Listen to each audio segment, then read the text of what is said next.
Tonight on Ukraine Today, Operation Spiderweb 2.0, can Ukraine strike strategic targets in occupied Crimea?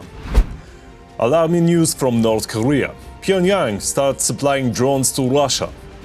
Ukraine-Russia dialogue. Under what conditions is President Zelenskyy ready to meet with dictator Putin? New invasion plans by the Kremlin? Is Russia really preparing to attack Finland? Russia's growing isolation. EU countries plan to ban entry into the Schengen zone for Russian terrorists. All that and more in today's episode of Ukraine Today. Hello, we're from Ukraine. My name is Volodymyr Robchun. Please subscribe, hit the like button, and let's go. Let's start with the numbers. In the past 24 hours, Russia lost at least 1,090 soldiers killed and wounded. Since the start of the full-scale invasion, the total number of Russian casualties has reached 1,009,330. In the past day alone, Ukraine's defense forces destroyed 3 Russian tanks, 7 armored combat vehicles, 46 artillery systems and dozens of other military targets. Earlier, Ukraine's forces repelled a massive Russian assault near Konstantinivka and took out enemy equipment there. Also, with the help of a drone, Ukrainian soldiers managed to capture a Russian occupier. Meanwhile, Russians fear that Ukraine may soon launch Operation Spiderweb 2.0 in temporarily occupied Crimea. More on this coming up. Ukrainian defense forces repelled the assault on Konstantinivka and destroyed 18 armored vehicles and 13 motorcycles along with the occupiers inside them. Another 5 armored combat vehicles sustained varying degrees of damage. The occupiers are trying to organize an operational encirclement of Ukraine's defense forces and minimize their own personnel and equipment losses during the assault on this settlement. Konstantinivka is one of the locations that is part of the Sloviansk-Kramatorsk agglomeration. In order to capture this settlement at the present time, the occupiers will have to suffer enormous losses in manpower and equipment, just as they did in Bakhmut, where around 100,000 troops were lost. And the Russians have been unsuccessfully fighting for Chasiv Yar for a year and a half already. In the Toretsk direction, the occupiers are trying to advance toward Konstantinivka. Heavy fighting is taking place in the area of the settlement of Delivka. Moreover, a noteworthy fact is that, according to the analytical department of the Kramotska initiative, anti-terrorist unit personnel from the FSB Directorate for the Donetsk region have been redeployed to the Toretsk direction. In the Toretsk direction on Tuesday, June 17, Russian forces carried out a mechanized attack with at least a platoon-sized unit. During this attack, Ukrainian defense forces destroyed about 15 units of Russian heavy equipment and approximately 8 ATVs. Directly in the Kramatorsk direction. Fighting is taking place in Chasiv Yar for control over areas of so-called private housing developments. Ukrainian defense forces are holding their positions and moreover are successfully counterattacking. According to the Russian side itself, an FSB regiment has been transferred to Chasiv Yar this time, an entire FSB regiment. Again, this indicates that there are practically no operational reserves left in this direction. Ukrainian soldiers continue to capture occupiers. During a combat mission, the FPV drone crew commander from the 414th Separate Brigade, Taki Magyar, with the call sign Pain, captured a Russian soldier using a drone. The UAV guided the occupier directly to Ukrainian positions, where he was detained, according to the General Staff. Ukrainian defense forces in Crimea continue to trouble the occupiers, thereby paving the way for new attacks and possibly even for the negative surfacing of the Crimean bridge.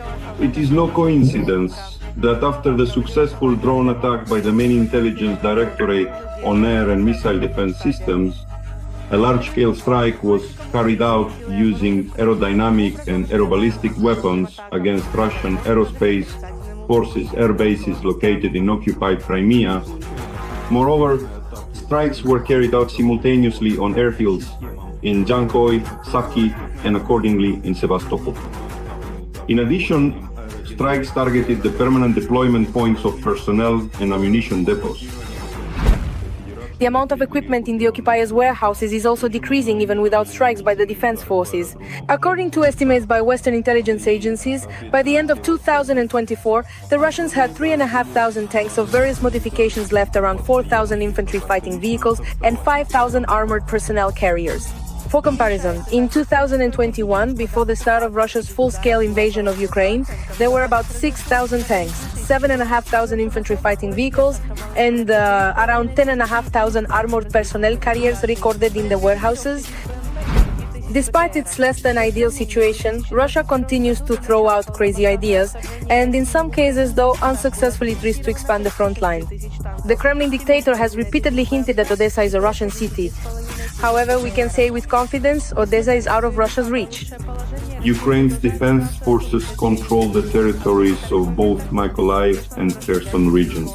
Therefore, the possibility of a direct breakthrough into Odessa region with the aim of capturing it specifically through a ground operation is likewise not realistic at this time. The U.S. Special Representative for Ukraine, Keith Kellogg, will come to the country to meet with the self-proclaimed president of Belarus. The agenda of the meeting has not been disclosed. However, it appears that the parties will be discussing the issue of Ukraine. Ukraine is fighting for freedom. Support independent Ukrainian journalism so we can keep telling the truth about Russia's war. Click the link in the description to become our sponsor. And don't forget to like the video and subscribe. It really helps.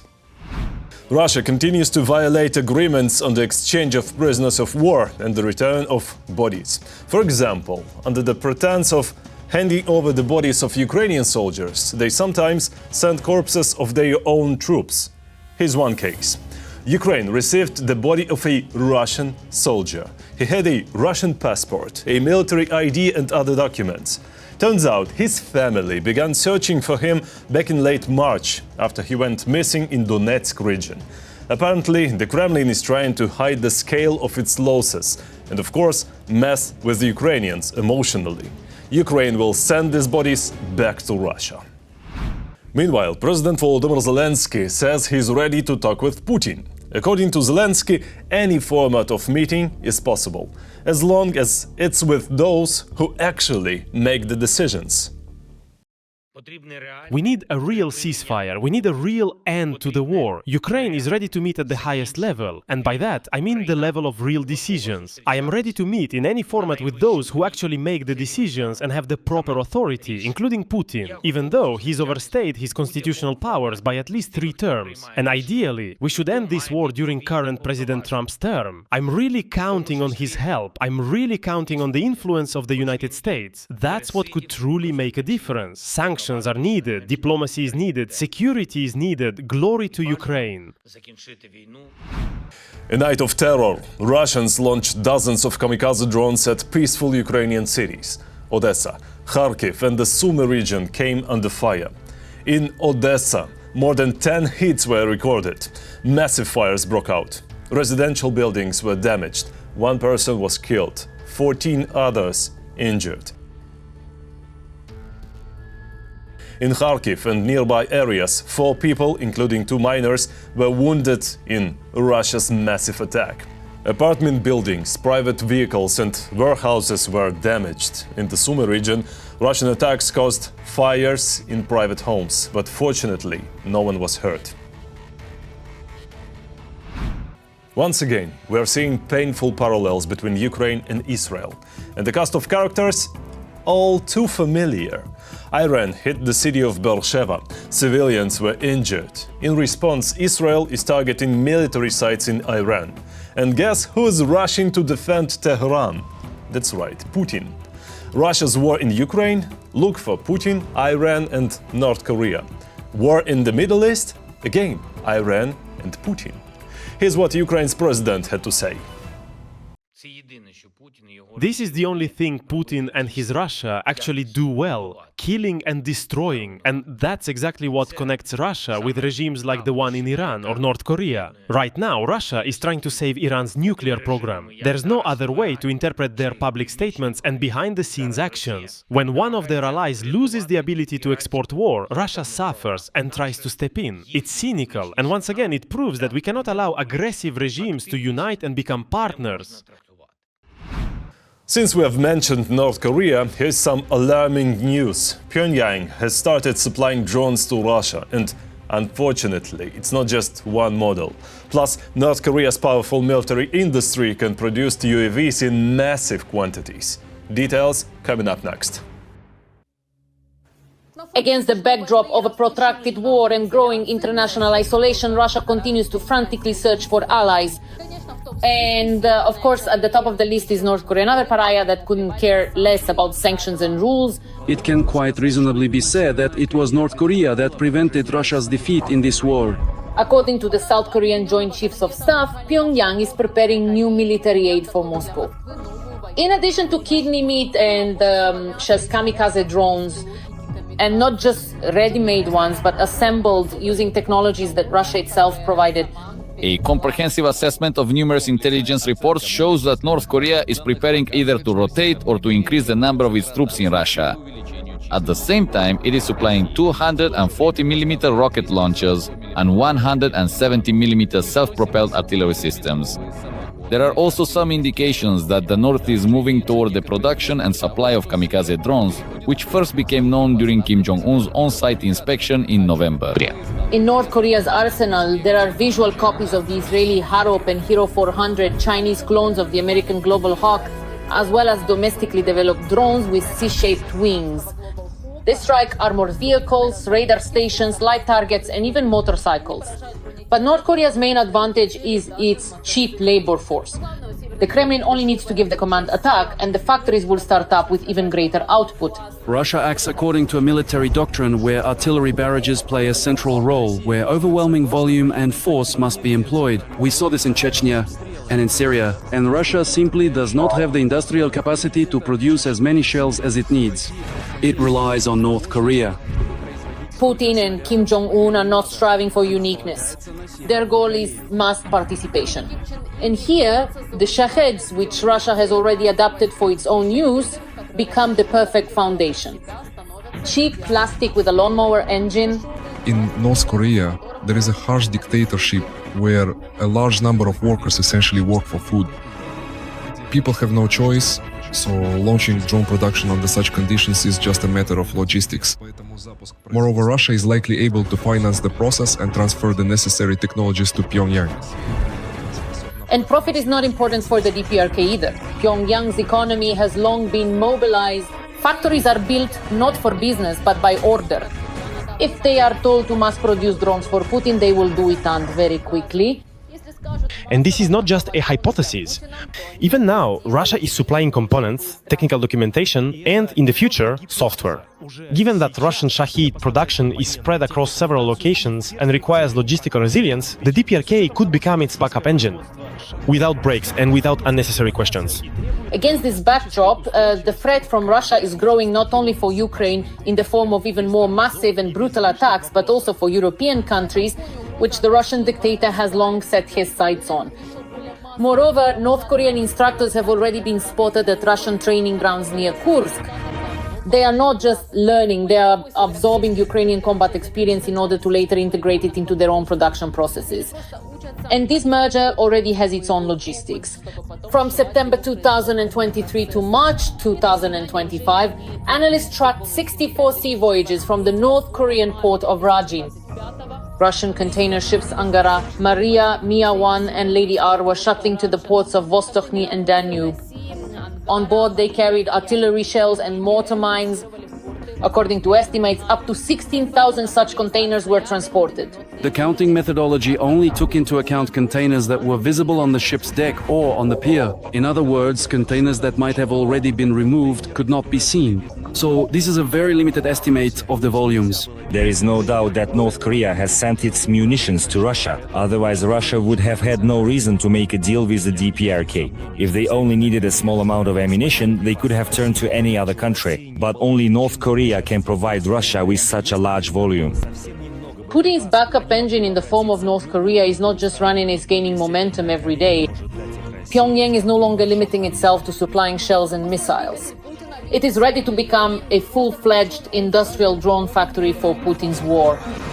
And this is no longer a scenario for the future, it's today's reality. And while the West continues to debate red lines and act cautiously, the dictators are taking action and doing so very quickly. Every voice matters. Join our community, support independent journalism and help us bring you the truth from Ukraine. Become a member of Ukraine today. Join us now. Meanwhile, Russia seems to be preparing an attack on Finland. Evidence, you ask? New military infrastructure near the border and a reorganization of troops inside the terrorist state. What exactly is Kremlin planning?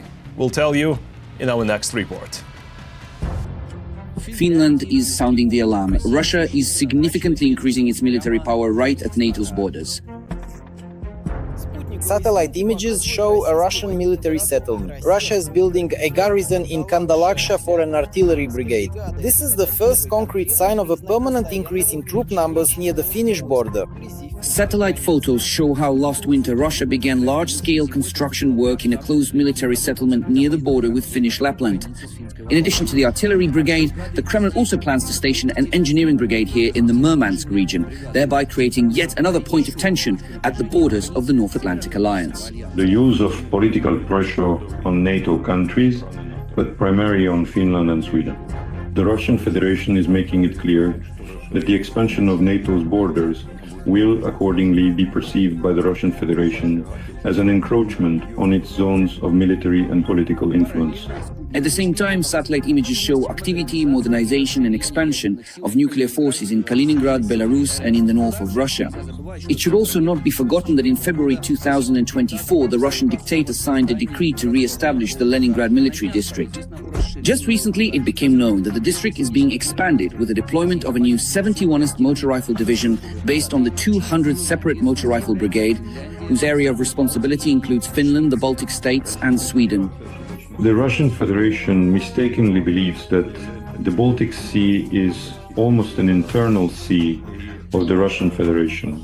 And the latest actions by the Russian side indicate that they are deliberately escalating tensions not only on the borders with Finland, but also accordingly at the moment of making territorial claims against Sweden.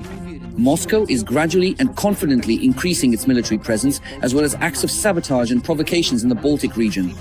Russian military planes and fighter jets are violating the borders of NATO countries in the skies over the Baltics almost daily. Russia is building up its military capabilities and is an aggressive and dangerous neighbor for all of Europe. This is obvious. What is new is that Russia is now guarding the tankers of its shadow fleet in the narrow part of the Gulf of Finland. There is military escort and the presence of armed forces. This is a completely new development.